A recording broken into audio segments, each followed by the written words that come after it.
आपके अपने चैनल जोगी सर की पाठशाला को सब्सक्राइब कीजिए और बेल आइकन को प्रेस कीजिए ताकि नई वीडियो आते ही आपको नोटिफिकेशन मिल जाए। +1 क्लास के मैथ सब्जेक्ट के chapter number 4 principle of mathematical induction की एक्सरसाइज 4.1 सोल्व करेंगे। यहाँ पे सबसे पहले हम प्रिंसिपल ऑफ मैथमेटिकल इंडक्शन के बारे में पढ़ लेते हैं। देखिए, जब भी हम मैथमेटिकल डिस्कशन की बात करते हैं वहाँ पे दो मेथड यूज होते हैं। पहला होता है डिडक्शन और दूसरा होता है इंडक्शन। डिडक्शन और दूसरा है इंडक्शन मेथड। डिडक्शन क्या होता है कि अगर हमें कोई जनरल स्टेटमेंट दी हुई है, जनरल रिजल्ट दिया हुआ है, उसमें से एक पर्टिकुलर सॉल्यूशन फाइंड आउट करना। कैसे? मान लीजिए हमारे पास एक स्टेटमेंट है, एवरी नंबर एंडिंग विथ 0 और 5 इज डिविजिबल बाय 5। ये एक जनरल स्टेटमेंट है, जनरल रिजल्ट है। इसमें से किसी पर्टिकुलर रिजल्ट को निकालना, दैट इज कॉल्ड डिडक्शन। जैसे अगर हम कहें कि 225 है तो यहां पे 225 इज डिविजिबल किससे हो जाएगा? 5। क्यों? क्योंकि ये एंड हो रहा है किससे? 0 और 5 से। This is called deduction. 115 220 है, एंड विथ 0 है, so it is divisible by 5। This process is known as deduction. किसी जनरल रिजल्ट में से एक पर्टिकुलर रिजल्ट को फाइंड आउट करना, दैट इज डिडक्शन। बट अगर हमें पहले से कोई पर्टिकुलर रिजल्ट दे दें, अगर हम पर्टिकुलर से कोई जनरल रिजल्ट हम बनाना चाहते हैं, दैट इज कॉल्ड इंडक्शन। जैसे एक नंबर ले लेते हैं हम 72 इज डिविजिबल बाय 2। हमने जब 72 को 2 से डिवाइड करके देखा, एक पर्टिकुलर लिया मैंने, एक पर्टिकुलर नंबर लिया है, ठीक है।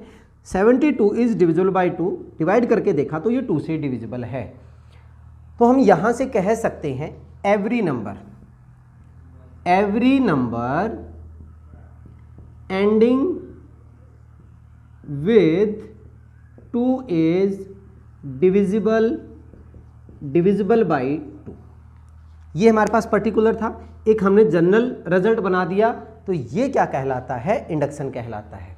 बट इसको प्रूव करना पड़ेगा। अभी तक हमारे पास एक ये कंजक्चर है, गैस है। अभी हमने अगर कोई भी स्टेटमेंट दी हो, उस स्टेटमेंट को तब तक हमने गैसर मानना, कंजक्चर मानना है, जब तक हम उसको प्रूव ना कर दें। और वो प्रूव करने का जो मेथड है, that is the principle of mathematical induction. यहाँ पे स्टेटमेंट तो ये भी बन सकती थी। देखिए यहाँ पे एक तो मैंने ये बना दिया स्टेटमेंट।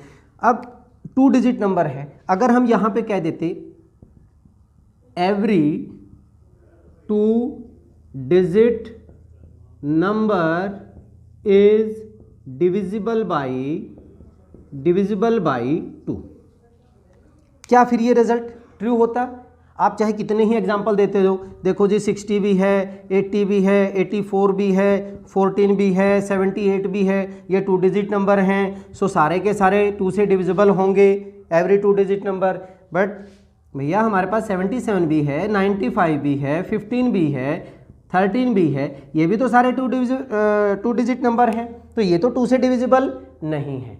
तो इसके लिए जब ये अभी तक हमारे पास क्या है? एक कंजक्चर है, गैस है। पहले हम इसको प्रूव करेंगे, प्रूव करने के बाद तब ये जनरल रिजल्ट बनेगा। अगर हमने कॉन्ट्राडिक्शन में, देखिए मैंने कॉन्ट्राडिक्शन में एक एग्जांपल दे दिया, तो ये स्टेटमेंट जनरल नहीं हो सकती, ये ट्रू नहीं हो सकता। अब ये अभी तक हमारे पास एक कंजक्चर है, पहले हम इसको मैथमेटिकली इंडक्शन फॉर्मूले से हम इसको ट्रू करेंगे, तब ये स्टेटमेंट हमारे पास ट्रू बन जाएगी। अब मैथमेटिकल इंडक्शन से प्रूव करने के लिए हमारे पास 3 स्टेप हैं। क्या है? क्या? Suppose there is a given statement, जो भी स्टेटमेंट हमने ये मान लिया ये स्टेटमेंट है, ठीक है। Suppose there is a given statement Pn involving the natural number n such that. एक स्टेटमेंट हो गया, मैंने कहा इसको मैं Pn मान लूं, दिस इज माई स्टेटमेंट। सबसे पहले हम क्या कहेंगे, the statement is true for n is equal to 1। सबसे पहले हमने ट्रू करना है कि ये n इजिकल टू 1 के लिए ट्रू है, that is P1 is true and उसके बाद if the statement is true for n is equal to k, हम किसी भी k n के वैल्यू k के लिए, मीन यहाँ पे हमने 1 लिया था, 3, 5, 7, 9 किसी के लिए भी ले लें हम, वो हमने सपोज कर लिया where k is some positive integer, ये हमने अपनी तरफ से मान लिया। देन द स्टेटमेंट, जो ये स्टेटमेंट है Pn statement is true for n is equal to k plus 1 के लिए ट्रू कर दिया, 1 के लिए, ये हमारे पास नेचुरल नंबर है, ठीक है, 1 से स्टार्ट कर दिया हमने, 1 2 3 4 एंड n तक, मान लीजिए k बीच में, ये हमने ट्रू कर दिया। इसके लिए हमने मान लिया let it is true for k and इससे अगला ही नंबर के लिए भी अगर हमने ट्रू कर दिया, इट मीन्स कहीं पे भी जाइए आप k से थोड़ा और आगे चलेंगे, उसके लिए भी ये सेम प्रोसेस हो जाएगा। Means for every k if statement is true n is equal to k plus 1 then statement is the Pn is true for all natural number. 3 step, पहला हमने n इज इक्वल टू 1 के लिए true कर दिया, फिर उसके बाद suppose करना है कि ये k के लिए ट्रू होगा एंड उससे अगला ही हम क्या मान लें, प्रूव कर दें k प्लस 1 के लिए ट्रू है तो स्टेटमेंट क्या हो जाएगी, ट्रू हो जाएगी। जैसे एक छोटा सा, अगर मान लीजिए हमारे पास ऐसे टाइल खड़ी है, ठीक है, टाइल खड़ी हैं और एक को हम गिरा देते हैं, अगर गिराएंगे तो ये गिरेगी, ठीक है। फिर उसके बाद हम कहें कि ये बहुत सारी टाइल्स हैं, इसके गिराने से अगर बीच में से कोई भी गिरती है तो उसके अगले वाली टाइल भी गिरेगी। ये 1 के लिए हो गया, ये मान लीजिए k है, अगर ये k वाली गिरती है, हमने मान लिया कि k वाली गिर रही है, उसके लिए हम प्रूव कर दें कि k प्लस 1 भी उससे आगे वाली भी गिरेगी, यही स्टेटमेंट है हमारे पास। ये छोटा सा एग्जाम्पल है इसको समझाने के लिए। अगर हम पहली को गिराते हैं और सपोज करें कि इससे k भी गिरती है तो उससे अगले वाली भी गिरेगी, तब ये सारी की सारी क्या होंगी, टाइल से गिर जाएंगी। तो हमने n इजिकल टू 1 के लिए ट्रू कर दिया, सपोज किया k के लिए and then we will true it for n is equal to k plus 1 के लिए हम ट्रू कर देंगे। चलिए अब इसी को हम एक क्वेश्चन से सोल्व करते हैं। हम इस एक्सरसाइज का पहला क्वेश्चन सोल्व करते हैं। इससे फर्स्ट क्वेश्चन से हम समझते हैं प्रिंसिपल ऑफ मैथमेटिकल इंडक्शन कैसे सोल्व करते हैं। देखिए हमारे पास ये स्टेटमेंट दी हुई है, ये ट्रू करना है हमने, left hand side is equal to right hand side. Let हमने स्टेटमेंट मान ली, लेट Pn, इसको हमने Pn स्टेटमेंट दे दिया, क्या 1 plus 3 square plus up to 3 की power n minus 1 is equal to 3 की power n minus 1 upon 2। 1 plus 3 की 2, 3 की 3, ये 3 की 1 है, यहाँ पे ये 3 की 0 है, ठीक है। अगर 1 के देखें हम 3 की 0 है ये, ओके। 3 स्टेप थे। पहला step, for n is equal to 1, n is equal to 1 means P1 हमारे पास P1 क्या होगा, n इज इक्वल टू 1 के लिए सिर्फ एक पहला इसमें जो वैल्यू होगी वही लेना है। 1 इज इक्वल टू 3 की पावर 1 माइनस 1 अपॉन 2, ये 1 3 minus 1 2 upon 2 that is equal to 1। So 1 is equal to 1 which is true. हमने n इज इक्वल टू 1 के लिए, मतलब सिर्फ अगर हमारे पास एक ही टर्म हो तो पहली टर्म होगी हमारे पास 1, यहाँ पे n की वैल्यू 1 पुट करें हम तो ये भी 1 ही आ गया। So left hand side is equal to right hand side which is true.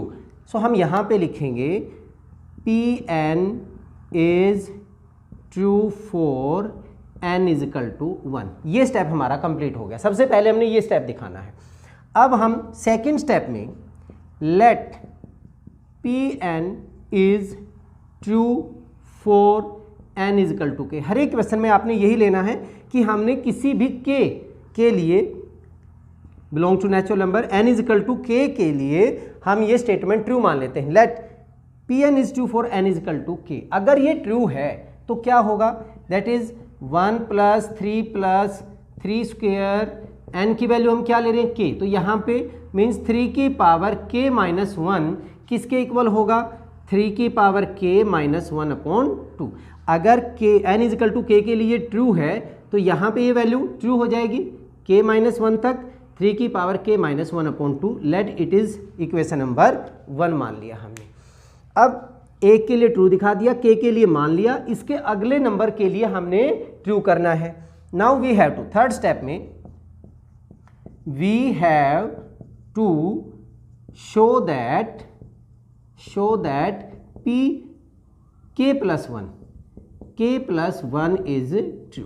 k के लिए मान लिया, k+1 के लिए हमने ट्रू दिखाना है। दैट इज, हमने दिखाना क्या, ध्यान दीजिए, ये पहले चीज़ें लिख लें। दैट इज 1 + 3 + 3² + 3, ये तो आएगी, यहाँ तक तो वैल्यू आएगी 3 की पावर k-1, और इससे अगला जो नंबर आएगा वो क्या बन जाएगा 3 की power k।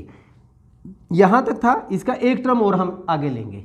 That is equal to, किसके इक्वल दिखाना हमने, 3 की पावर k+1, 3 की पावर k+1 -1/2, मतलब हमें ये स्टेटमेंट इसके इक्वल दिखाना है। ठीक है, चलिए अब यहाँ पे हम लेफ्ट हैंड साइड लेते हैं। लेफ्ट हैंड साइड हमारे पास ये है 1 + 3 + 3² + 3 की पावर k-1 एंड +3 की पावर k। ध्यान दीजिए, मैंने लेफ्ट हैंड साइड ले लिया। अब लेफ्ट हैंड साइड में ये जो वैल्यू है, ये वाली वैल्यू, इसकी वैल्यू हम 1 से लेंगे। 1 से हमारे पास क्या वैल्यू दी हुई है, ये, तो यहाँ पे मैंने लिख लिया 3 की पावर k-1/2। इसको यहाँ से ले लिया मैंने एंड +3 की पावर k, कहाँ से आ गया, फ्रॉम इक्वेशन 1 हो गया। सॉल्व कीजिए, एलसीएम लेंगे हम, एलसीएम ले लिया हमने, 2 हो गया, क्या बना 3 की पावर k-1 + 2 × 3 की पावर k। ठीक है, इन दोनों में से क्या कॉमन हो गया, ध्यान दीजिए, इसमें से और इसमें से क्या कॉमन हो गया, 3 की पावर k।